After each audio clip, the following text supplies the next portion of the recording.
Welcome back to the Vanessa G Fitcast. I'm Vanessa Pozos, and here with me is Omar Pozos, my co-host and husband. What's the life update this week, Omar? How are you doing? I was telling Vanessa, we were joking before the podcast started that I was like, maybe we should switch up the "How are you?" And some of the Chat GPT things or ideas they gave us. It was just a little crazy. You asked it just like what else to ask instead of how are you? It was like, what is the one thing that you're feeling delulu about this week? And I'm like, all right, I'm not going to answer that. Life update? I don't have a whole lot of life updates. I'm traveling for a bachelor party in Chicago this week. This is the first time that you and I have been apart in a long time. Yeah. So for a lot of the ladies that are listening that have obviously, husbands or partners, Vanessa and I aren't we're not apart from one another for very long. And I know that can be very weird. It can be strange. This whole week I was like, what are you going to do when I'm not here? And when you run a business together, you have pretty much all the same like hobbies and interests. Yeah, like business trips are all together. Conferences, they're all together. Friends are friends because of the line of work that you're in. And it's a little crazy how much our life surrounds our business, isn't it? Totally. Yeah. No major life updates. I'll be traveling for the weekend. So I'm a little nervous because it's a bachelor party and there's going to be a lot of drinking and I'm still trying to optimize my health, but 1 or 2 days is not going to make or break it. But other than that, hanging in there. So my question to you is, what are you going to do when I'm gone? Are you going to just cry and FaceTime me every hour on the hour? Obviously. Yeah. I got to make sure you're thinking about me the whole time that you're gone. On the drinking thing, I did hear a podcast recently on the Vanessa G Fitcast that gave some really great tips around how to navigate alcohol in social settings. Well, you should check that out. Good thing I have a flight tomorrow. I'll be nothing but listening to the Vanessa G Fitcast. Yeah. So for today's episode, this is something that's been top of mind for me. I shared this on my Instagram story a little bit last week of something that I've noticed within myself. I very much have a tendency, and I think this is a very, very common thing among more like high performing women, like women who are just like doing a lot of things, are pretty driven, and like all the things.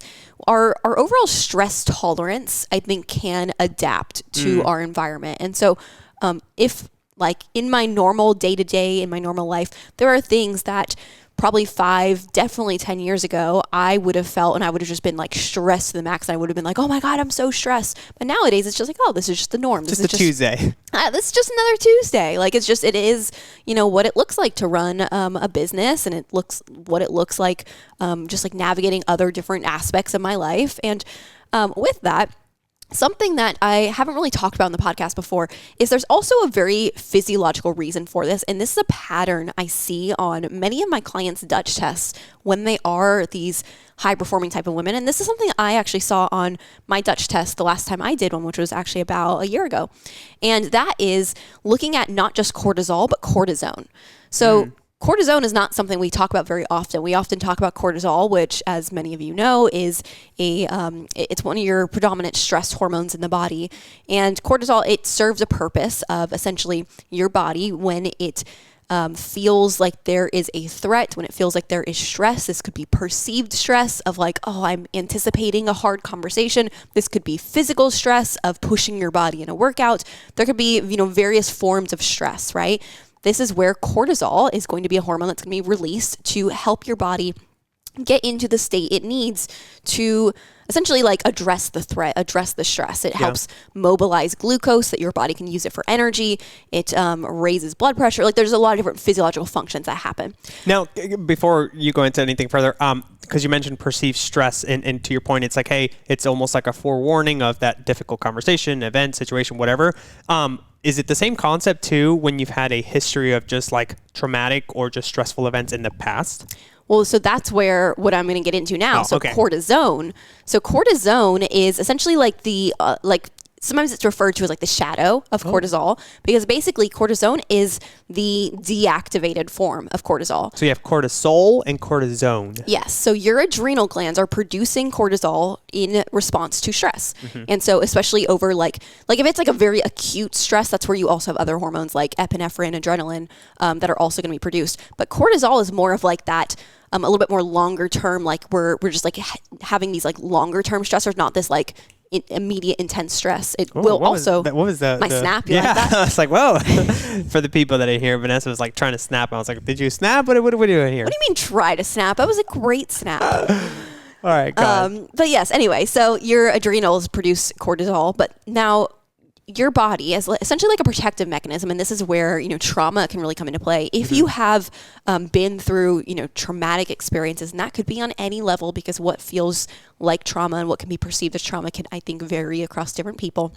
But these more like extended stressors, a lot of really like longer term stress. This is where your body adapts to like the amount of cortisol being produced by actually your kidneys essentially deactivating cortisol into cortisone. So it's deactivated. So you're not just constantly high cortisol levels. So what can tend to happen is you might find yourself now with low cortisol to where you don't actually feel stress because you're not having that physiological reaction that high cortisol creates in the body, but your adrenals are producing that cortisol. Your body is stressed. Your body's just actually deactivating it into cortisone to protect you. Got it. Okay. This is where I love the Dutch test, because if I went and, let's say, me a year ago when I had this show up in my Dutch test, if I had gone to a doctor and was like, I feel like my cortisol might be off, can you check my cortisol? They would pull, from the blood, see where my cortisol levels are at. They would just be looking at the free cortisol. It probably would be, low or within, for me, it was within range at the time.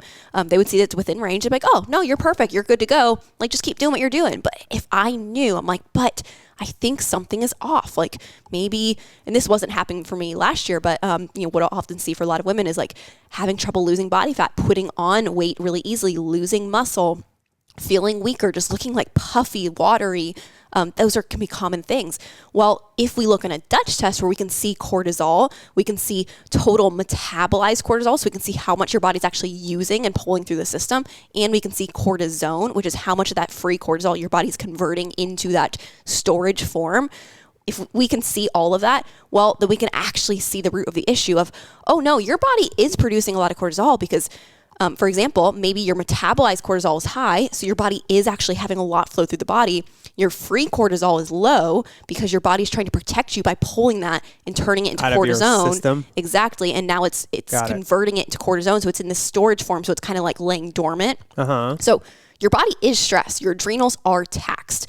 Your adrenals are working hard producing cortisol. You just don't feel it, and it's not showing up as high cortisol because of your body doing that work to protect you. This is a very common trauma response. Got it. Okay. Now, what's the problem with that? Well, again, adrenals responsible for creating cortisol. Your adrenals are working hard creating that cortisol. And if it's missed, if it's not caught, that, oh, no, your body's just deactivating into cortisone. Like it is actually producing a lot, even though it wouldn't show up in blood work. If you miss that and you don't address it and you aren't addressing your cortisol, your stress, giving your adrenals the nourishment they need, then what's going to happen is your adrenals are not going to be able to produce those other hormones that they are very much in charge of producing. So pretty much, not all, but a lot of your sex hormones really cascade from your adrenals as well. So looking at pregnenolone is where, progesterone comes from. And so everything kind of starts to flow from adrenals in a lot of way. If your body is primarily producing cortisol, it's not going to be producing very much progesterone. And that's where you'll find a lot of women with low progesterone now having also, maybe some PMS, some like longer cycles, maybe some weird bleeds, like all these different weird things popping up that their sex hormones are just getting out of whack, all coming back to your adrenal glands being taxed. Does that make sense? Yeah. And I'm trying to I love analogies. So I'm like, is there an analogy I can kind of put together? So I can't really think of any on the spot. But to your point, it's not just about, how much cortisol or how much free cortisol your body has. It's more or less to like the overall production and just looking at the whole system of it from top to bottom. And I think to your point, that's where a lot of people get, I don't want to say like biased answers, but they get like almost a one-sided answer when it comes to blood work, as opposed to looking at the overall whole picture of things, not just, cortisol levels, but metabolized cortisol, all that stuff too. Because I get this a lot. And even with a lot of the ladies that we chat, they're like, well, last year or 6 months ago, I went through this, and that, and my body went through a lot of stress or a toxic work environment or personal family stuff. And, now here I am 6 months later. But then they're like, I don't feel stressed. Now I feel good, but, my body's not responding. I'm like, okay, well, then that's where we got to look at dieting history and personal stuff and all that stuff too. But yeah, no, that makes a lot of sense. Yeah. So, and then how this came up last week, I was sharing a little bit of a story of I'll start to notice a pattern within myself of like, oh, I know I may be heading back in this place to where even though I don't feel stressed, like if I'm talking to someone day to day, I'm probably like, no, I'm not stressed. Like there might be moments. It's that meme with the kitchen on fire. Fires burning no, on everything's you. fine. No, but it's like in reality, truly honest answers. Most of the time, I would not say I feel stressed. There are, of course, moments here and there, and I always am honest with that in those moments because, within our team, like we have a rule that you always share how you really are, and then we can support each other. And like I will always be honest if I'm like, man, I'm feeling a little anxious today, feeling a little bit stressed. Of course, those moments pop up, but predominantly, I really wouldn't describe myself as stressed. However, that does not mean that my body is not stressed. And my body will reveal this to me and has revealed it to me in many different ways. And this can show up for a lot of women in many different ways. For me, something that starts to happen, I've noticed a pattern here, is I will start having bad dreams. And I will start having like the weirdest bad dreams too. Can you share the one, just a quick synopsis on the Nigerian prince that you hired? I was telling this story on Instagram last week of, this was also when I was talking about the cortisol versus cortisone. And I'm like, I woke up and I was like, yeah, definitely like didn't think I was stressed, but body must be stressed. I need to go do some stress management. Need to like really make sure I'm getting into my parasympathetic nervous system, my rest and digest state, do my breath work, do my meditation, because 3 nights in a row I had bad dreams and they all were like very vivid, felt very real, yet were like the wackiest things ever. And so the third one, the one that I had right before I was like, I need to share this on Instagram because it's hilarious. I had a dream where I had like just kind of was getting to work and I realized like there were all these team members I had hired who I just forgot about, and people would be like, oh hey, like what do you need me to do today, or like what's going on? I'm like, oh my god, who's this person? I'm like, there's like 10 people here that I hired that I completely forgot that I had hired, and I was like, oh my gosh, I gotta like manage and lead these people and I don't know what they're doing. And some of the people I hired were also in the moment as I was realizing that there was these people I hired that I was had forgotten about. They were very, what you would say, questionable hires. One of them being, if you think back to like the early 2000s when there was like that email trend where you would get these like fake emails from this like quote unquote Nigerian prince that was like, they need your help, and if you send them a small amount of money so that they can, so you could help them, they can regain their family money back. Yeah, exactly. They like get their family money back and they'll send you an even bigger amount of money in return as a thank you. It's like, it was that guy. I had hired the fake Nigerian prince to come and work for me. And I was like, oh my God, what did I do?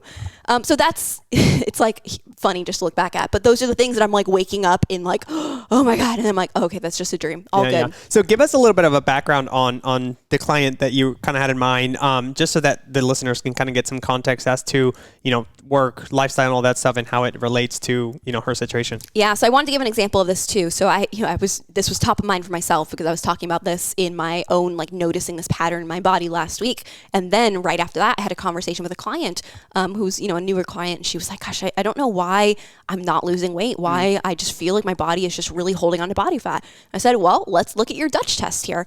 And so I walked her through things a little bit more and I showed her, and there was several different things going on, but specifically I talked to her about how her body is not feeling safe to let go of body fat right now. Her body, even though she does not feel stressed, her body is telling us that it is stressed, not just by looking at the symptoms of things she's like experiencing in terms of like holding on that weight, but looking at specifically her cortisol and her cortisone. She's exactly what I was describing there, where her cortisol was basically flatlined. So her free cortisol was pretty low. It was, lower than we want it to be, which someone might look at that and think like, well, if cortisol is low, wouldn't that mean you're not stressed?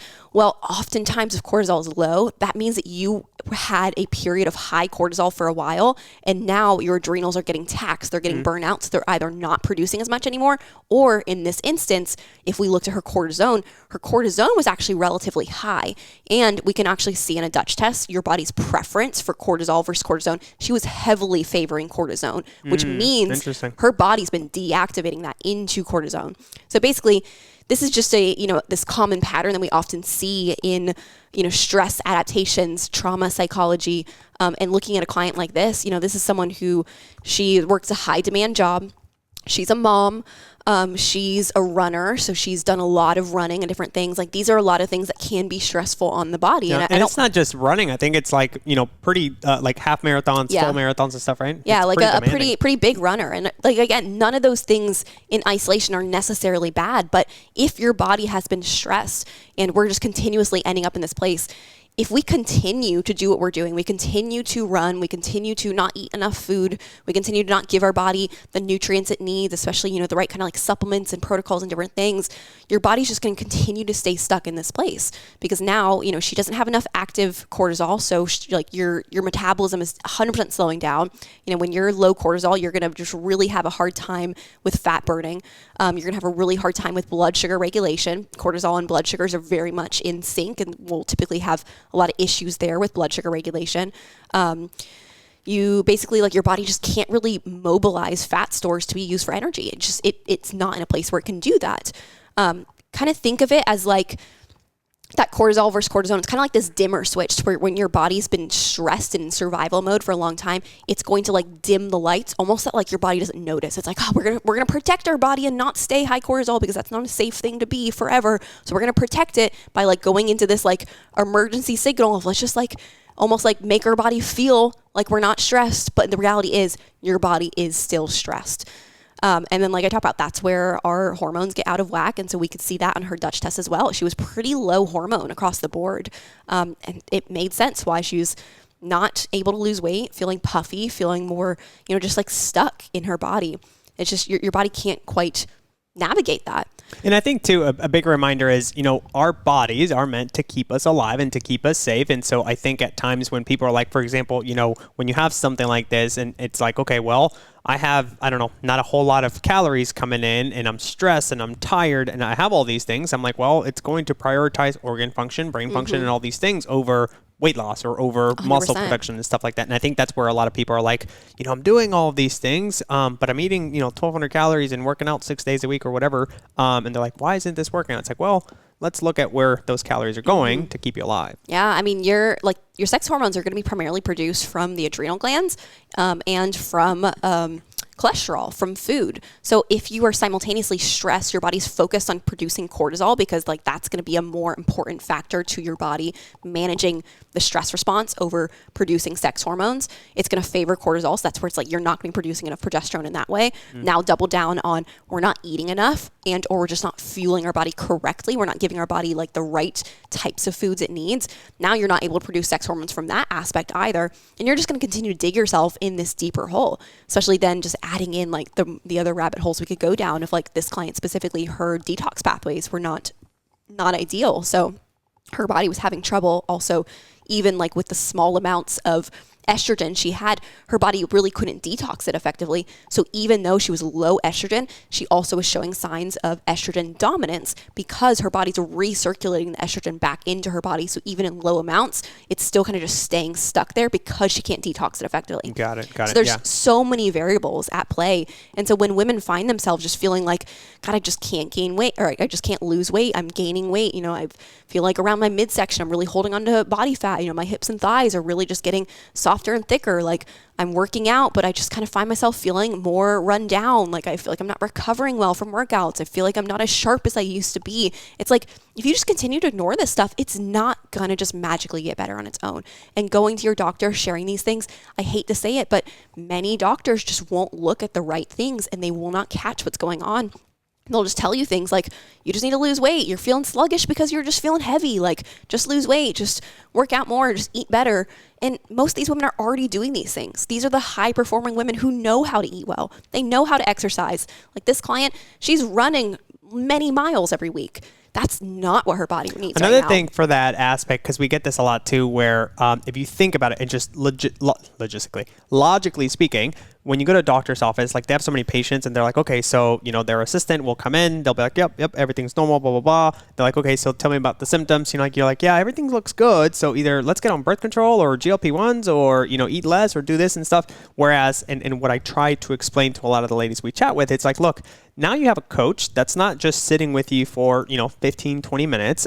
They're also looking at, again, that history of dieting or, stress or trauma in your life. They're looking at your, nutrition, your training, your current stress levels. I'm what do you think has the highest odds of you being successful? You being with a doctor for 15, 20 minutes or you being with somebody on a weekly basis that is helping you navigate every aspect of your health? Yeah. I mean, I'm just I'm very proud of the team that we've built because we do have this incredible team who we're coming together and spending hours especially when this is such labs. a puzzle like it is, 100%. Just spending hours looking at somebody's somebody's labs, looking at their health history, looking at their symptoms, really reviewing all the variables, that we can come to somebody with this plan, not just this quick glance at their labs and be like, looks good, looks fine. Okay, yeah, just go do these things. It's like we're really looking deep at what that person specifically needs, because everybody needs something a little bit different. She is someone who we need to reduce running. We need to really focus on actually strength training to help boost her androgen. So she was really low testosterone, low DHEA. We need to help actually get those hormones up a little bit, which working on a little bit of strength training will help. Making sure that we're doing that resistance training in a way that is lower stress on the body will also help her adrenals still recover. Making sure that we're eating enough and eating the right foods is absolutely going to be vital for her to actually start producing hormones again. Like, there's so many aspects and variables of this that are so important to look at.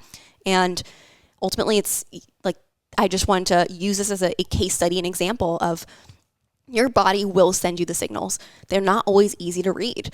It might be that your body is stressed, yet you don't feel stressed. But if you are like my example, this might not always be what shows up for everybody else, but my example of like, when I start having these bad dreams, clearly there's something on my mind, there's something in my subconscious that I'm just not even like actually noticing and feeling, because my body's like in this more relaxed state because I'm favoring cortisone. So doesn't mean that my body's not stressed. And it does mean that if I don't now go and do the hard work, I don't go and make sure I'm prioritizing my sleep, taking breaks, going for silent walks, doing my breath work, doing my meditations and visualization, doing the things that I know for myself help my nervous system come into a more calm state. I'm not diving into my thoughts and really analyzing where I might be stressed without even realizing it. If I'm not doing that work, I'm going to dig myself into a deeper hole and find my adrenals getting really taxed, hormones starting to get low again, and finding myself back in the same patterns over and over again. Yeah. And I know, just as a side note, because this just reminded me, I know you and I were chatting yesterday about, one of the ladies that I was chatting with yesterday. And I think she's at a place where, same concept, there's been a lot of yo-yo dieting, a lot of restrictive approaches in the past. Now, in order to be able to lose some weight, I think she has to walk, like, I think I told you, 10.5 miles every single day. Like, she'll wake up at 5 a.m, get on the walking pad so that she can be done by 8 a.m. And so then she can have, a normal lifestyle, quote unquote. That makes me so sad. And you and I were chatting. I'm like, oh my gosh. I'm like, think about all of the stress she's already under, not eating a whole lot, putting her body through that much stress. I'm like, you're just setting yourself up for so much failure.